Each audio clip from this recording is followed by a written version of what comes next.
Турскиот парламентарен спикер Исмаил Караман повика новиот државен устав да не биде секуларен. Според него во Турција, која е доминантно населена од муслиманско население, треба да има религиозен устав, предлог кој не е во согласност со основните принципи на модерната република. Новиот устав не треба да биде секуларен. Има 3 земји во светот кои имаат секуларизам во нивниот устав: Франција, Ирска и Турција. Тоа не може да се опише и судиите го интерпретираат како што сакаат. Тоа не треба да се случува. Нашиот устав не треба да го избегнува концептот на религиозен устав.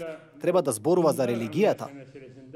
Ова предизвика остри реакции од опозицијата и покрај тоа што еден од високите представници на владачката партија демантираше дека било дискутирано за отстранување на секуларизмот од уставот. Во нацрт предлогот според него не се споменува религијата.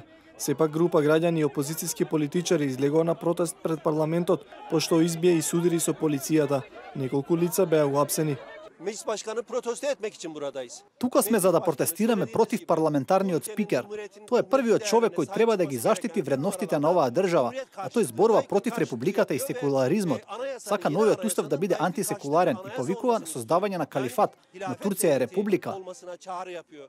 Тука сме да ја браниме секуларната правна држава. Парламентарниот спикер рече дека секуларизмот треба да биде отстранет од уставот.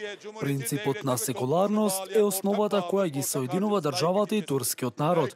Ако се отстрани секуларизмот од уставот, тоа значи дека секташките конфликти и верската војна, која ја има на Блискиот Исток, ќе почне и овде. Секуларизмот мора да остане. Ако го нема, земјата ќе падне во брак. Поделеноста во земјата на оваа тема потекнува уште од 20-тите години од минатиот век, кога Мустафа Кемал Ататурк изгради секуларна република по распадот на Османлиската империја. Исламот беше забранет од јавниот живот и беа промовирани правата на жената.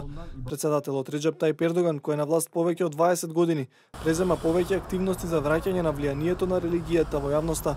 Тој го зајакна верското образование и повторно дозволи носење на шамии во државните институции и факултетите.